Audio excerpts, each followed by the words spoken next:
नमस्कार। उदय India digital में आपका स्वागत है। आज का दिन बड़ा खास है। आज है देव प्रबोधिनी एकादशी, जो 4 नवंबर दिन शुक्रवार को पड़ रहा है। ये दिन बेहद खास है। इस दिन भगवान नारायण 117 दिनों की योग निद्रा के बाद जगते हैं, जिसके बाद सनातन धर्मी अपने सभी शुभ कार्यों को संपन्न करते हैं। तो इस विशिष्ट देव प्रबोधिनी एकादशी के दिन हम हिंदू जन क्या विशेष इस मौके पर क्या खास करें और कैसे भगवान को प्रसन्न करें, इस बारे में बताने के लिए हमारे साथ मौजूद हैं एक बेहद विद्वान मेहमान, आचार्य शैलेश तिवारी जी। आचार्य जी, आपका बहुत बहुत स्वागत है। आज देव प्रबोधिनी एकादशी की आपको बहुत बहुत शुभकामनाएं। धन्यवाद। धन्यवाद अंशुमान जी। उदय इंडिया के सभी दर्शकों को देव प्रबोधिनी एकादशी और देव उत्थान एकादशी की हार्दिक शुभकामनाएं। अंशुमान जी, मैं आपको बता दूं कि भगवान विष्णु जी चातुर्मास में 4 महीना शयन में जाते हैं।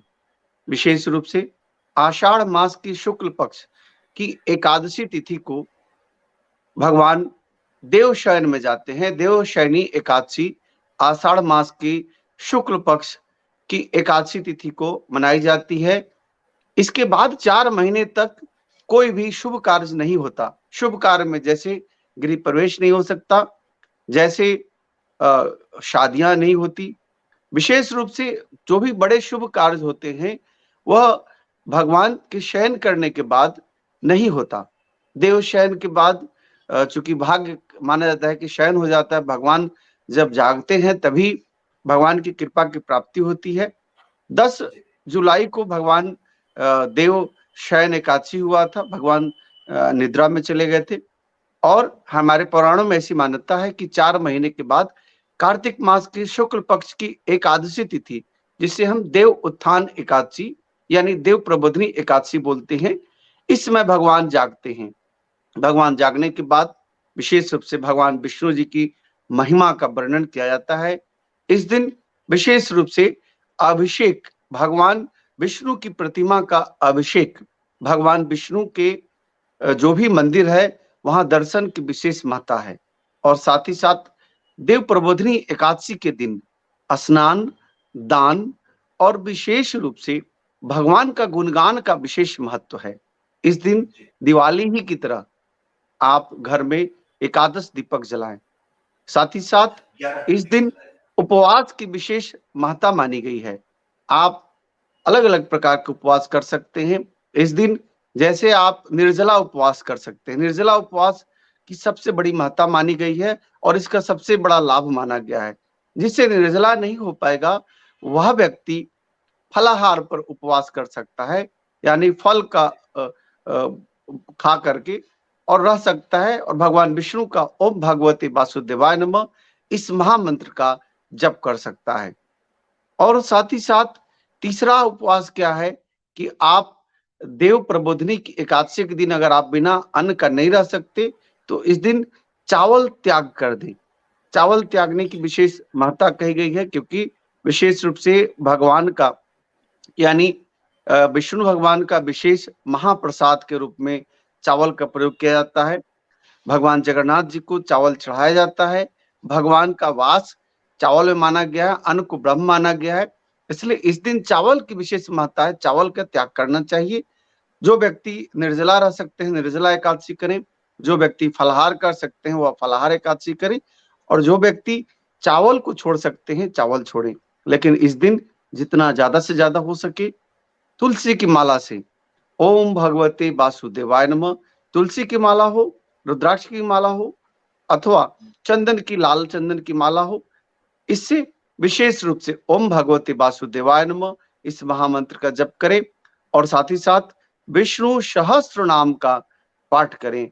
तो यह देव प्रबोधिनी एकादशी आपके लिए मंगलकारी रहेगा।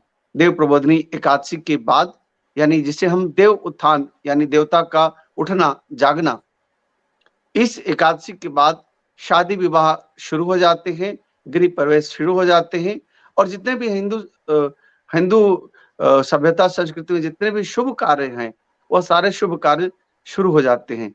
देव प्रबोधिनी एकादशी उदय इंडिया की तरफ से और मैं आचार्य शैलेश तिवारी, वैदिक तंत्र गुरु, अपनी तरफ से सभी पूरे सनातन धर्मावलंबियों को, पूरे विश्व के सनातन धर्मावलंबियों को हार्दिक शुभकामना देता हूं। भगवान विष्णु आपके जीवन में निरंतर यश, ख्याति और सौहार्द और आरोग्यपूर्ण जीवन दे, और जहां भगवान विष्णु रहते हैं वहां महालक्ष्मी की विशेष कृपा की प्राप्ति होती है, महालक्ष्मी का भी वास हो। यही कामनाओं के साथ ओम भगवते वासुदेवाय नमः। आचार्य जी, एक प्रश्न ये था कि इसी दौरान तुलसी विवाह, देश के कई हिस्सों में तुलसी विवाह की परंपरा है, इसके बारे में कुछ दर्शकों को बताएं। क्या अंशुमान जी, आपने क्या पूछा?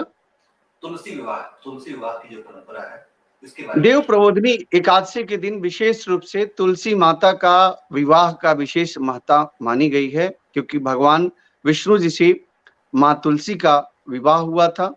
यानी हम कह सकते हैं कि माता इसी दिन वृंदा के रूप में, राजा जालंधर की पुत्री वृंदा के रूप में तुलसी माता का विवाह हुआ था। इस दिन तुलसी विवाह की विशेष महत्ता कही गई है। इस दिन तुलसी पूजन, तुलसी माता को तोड़ा नहीं जाता पत्ते को।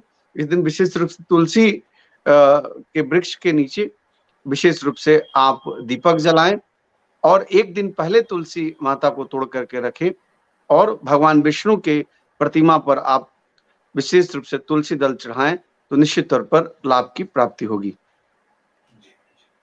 तो ये आचार्य शैलेश तिवारी जी हमें देव प्रबोधिनी एकादशी और तुलसी विवाह के बारे में बता रहे थे। मैं उम्मीद करता हूँ कि हमारे दर्शकों को ये जानकारी बहुत अच्छी लगी होगी और वो इसका लाभ ग्रहण करेंगे। आचार्य शैलेश तिवारी जी, आपको बहुत बहुत धन्यवाद। धन्यवाद। हरे कृष्णा।